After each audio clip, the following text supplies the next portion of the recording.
Welcome to Tough Conversations with David Wood, where play meets depth. We help teams and high-performing leaders like you to master your tough conversations so you succeed in your career and in your life. When we avoid tough conversations, we stay small. Teams stay disengaged, conflicted, and ultimately end up quitting. When we lean in and master our tough conversations, they become the defining moments that literally shape our careers, our relationships, and our lives. So let's dive in and master your next tough conversation so you can be the leader that you would follow. Let's play. I like it too. I like the how about you? I like the da-na-na. Oh, we went. So, welcome, Martin Rutte. I might put you on the spot a little bit with what are some of the things that you're proud of?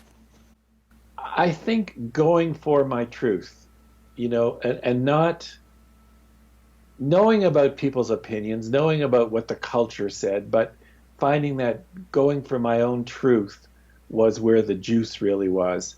And the 3 or 4 times in my life, going for vision, I helped start the whole field of spirituality and work, and now going for Project Heaven on Earth. In each of those 3 arenas, people would say at the beginning, you can't do this. No one's ever done it before. And for me, that was like waving a red flag at a bull, because this is what I wanted to do. And when you said, no, I can't do it, that just made me want to do it even more. Right. So I'm curious, in what way currently do you feel like you're playing for real in the games of life and work? One of the things that I did in this work on Project Heaven on Earth was I began to look initially at the notion of heaven. Tell me about heaven. Where is heaven? And the general belief is heaven is after death. Heaven is upstairs. But underlying all of that is, and this is totally relevant to what we're talking about, not here, not now. And I thought, when I really got that, that was so profound for me. And when I started investigating it, in the 1600s, it was thought that heaven was from about a foot off the ground and just continued way, way up. This was heaven. Galileo comes along with the telescope, looks, and doesn't see heaven. And so thus was born the idea that heaven is way, way up there. Not here.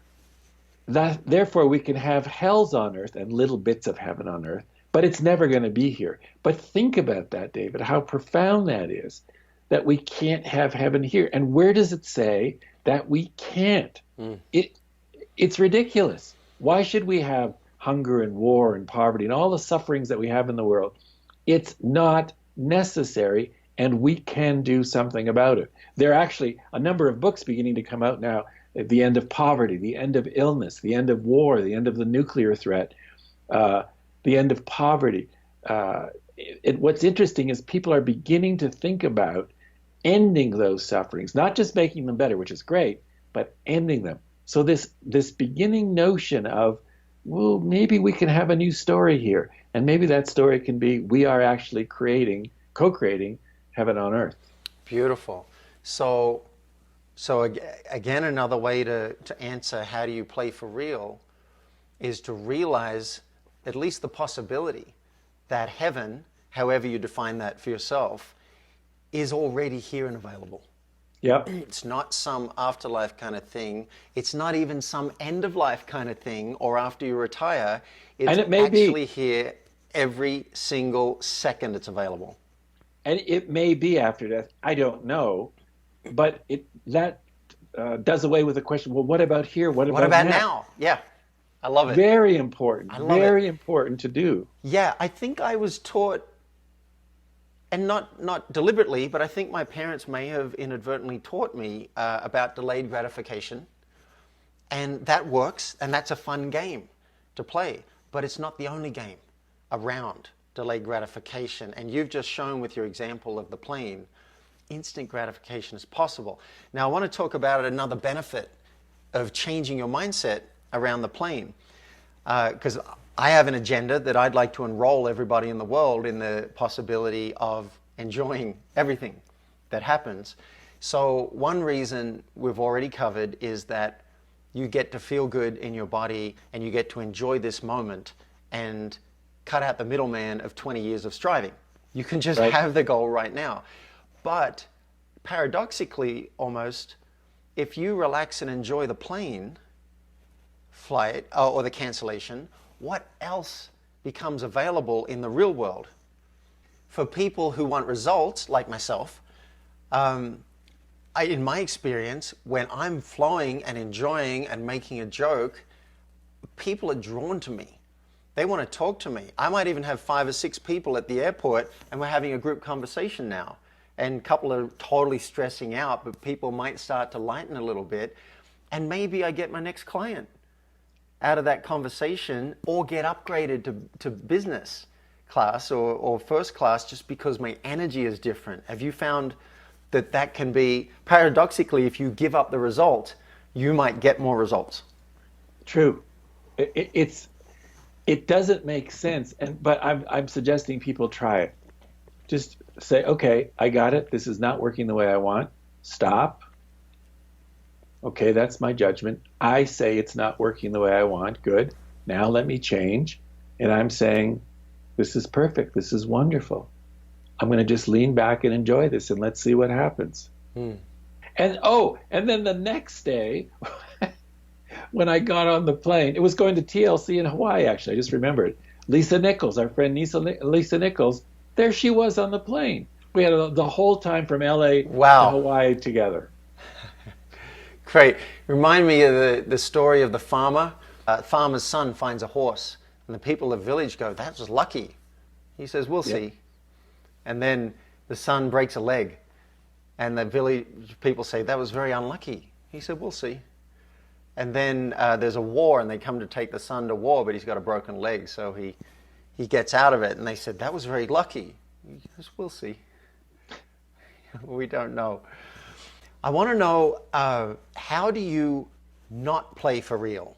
So when are you playing the game of life and work casually, not that that's wrong, but as if you were going to get many other chances and you weren't giving it your best shot?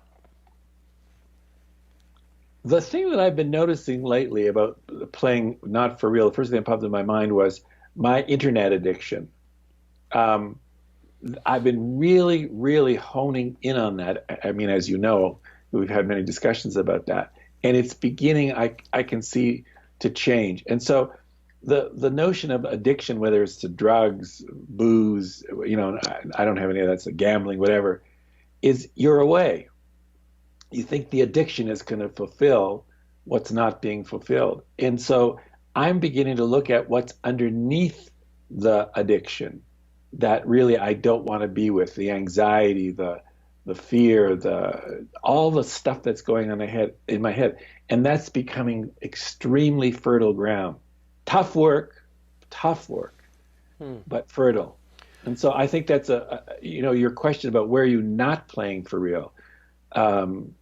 That's really good, because I think it's just as useful in terms of playing for real. Right. I love that. So what I'm hearing for you, me, and our listeners is, if there's an addiction we have, and I'll say a bit more about addiction in a moment, and we're not investigating it, we're just going along with the addiction, we could be missing out on a big opportunity for personal growth. And I know I've been to 20 AA meetings. Byron Katie insisted on it. It was just part of the program. You will go. So we went, and I realized that I used to think of addiction as shooting a needle into your vein. But I realize now that I'm addicted to television. I'm addicted to eating in general. I'm addicted to sugar. I'm definitely addicted to thinking. I'm addicted to relationships and the idea that I need to be in a relationship to be happy. There are so many addictions that I've become aware of, and I'm not saying any of them are bad, but what I'm hearing is, if you don't investigate them, see what's underneath it that would cause you to want to medicate in some way, then we're missing out, and we're not playing for real. Another way of saying it in my work on Project Heaven on Earth, not only are we looking at how to expand the amount of heaven on earth that you experience in one moment and in subsequent moments, but also to look at the hells on earth.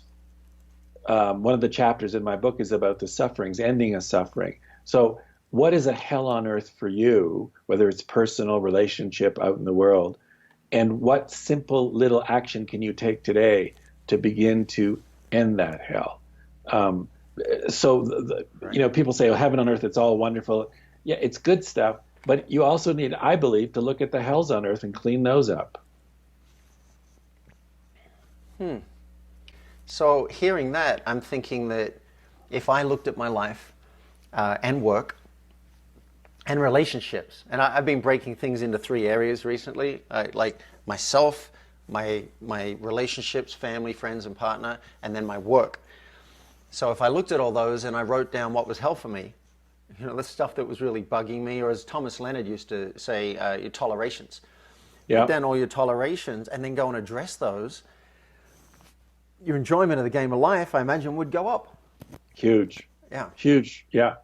Yes, and I think that brings up a whole sexy conversation for perhaps another day, which is, I think our general pattern for most people, and sometimes myself, is to go into complaint.